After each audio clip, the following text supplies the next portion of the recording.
Judge, I want to explain that this debate is not about whether we should accept refugees. It is about if we should unconditionally or conditionally accept them, something that my opponent has not proven. Hi, I'm Suraj Shah, strongly on the opposition side of this debate, saying that nation-states do not have an obligation to unconditionally allow entry for legal refugees. First, I'll refute my opponent, and then I will state my argument and plan.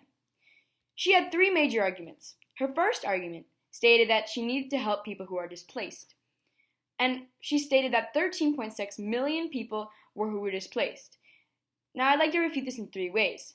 First of all, they might be displaced, but there is no evidence that states that they have gone into suffering. They may have been accepted into other countries. Second of all, even if it is true, of course the 70.8 million people displaced are going to be more than World War II. We had a much smaller population, and this number is over who knows how long. Well, World War II was only 6 years. Thirdly, I'm not saying that I don't want people to be accepted into the country.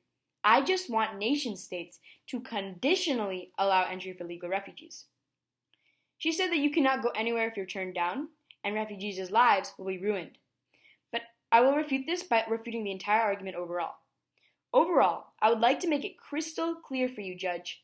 I am not arguing against entry for legal refugees.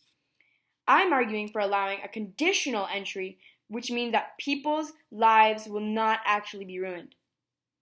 She talked about rights according to the Universal Declaration of Rights, and she said that everybody is entitled to rights of life, liberty, and the security of the person, and the right to standard living. Again, I want people to have these rights, just with conditions to enter the country. She talked about helping the economy, and she said that the present refugees did not impact natives, according to migration economics. And she said that 25% of entrepreneurs in the U.S. are refugees. And she said that refugees create new businesses, so they create 5 million jobs per year. First of all, refugees create a negligible amount of jobs that are created in the U.S. My colleague's evidence is actually incorrect. According to Finder, there are 180,000 American refugee entrepreneurs compared to the 25 million total American entrepreneurs, according to smallbizgenius.net. This means that refugee entrepreneurs represent well below 1% of the total U.S. entrepreneurs. Also, according to The Guardian, less than 50% of skilled and qualified refugees find work in their area of expertise and experience. So my opponent's evidence is actually incorrect. If this is about jobs, though, then we can accept those refugees that have a promising future in the country and will contribute to the economy. But this is not about jobs. This is about unconditionally versus conditionally. The amount of jobs created does not matter. In this debate, my opponent has not talked about at all about why we should unconditionally allow entry for legal refugees. Now I'd like to state my plan. My plan states that the conditions that a refugee will have to comply to are, first, priority will be given to those in the most dire situation and have the highest likelihood of being persecuted or killed in their home country. Second priority will be given to those who have a promising future in the country and can contribute to the economy.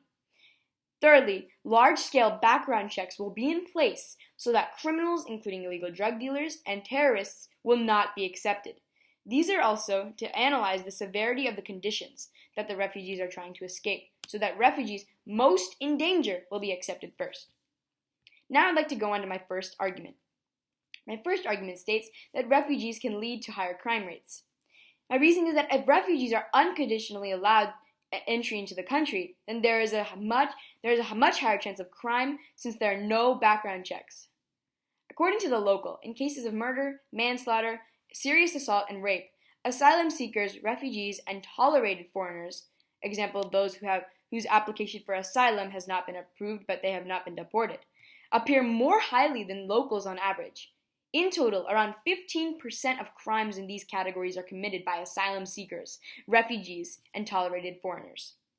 Second, according to Oxford, to understand the degree to which Anomi explains refugee crime rates in Switzerland, Simler, Plassard, Shar, and Schuster interviewed a sample of 78 refugees from 3 asylum centers in 2014.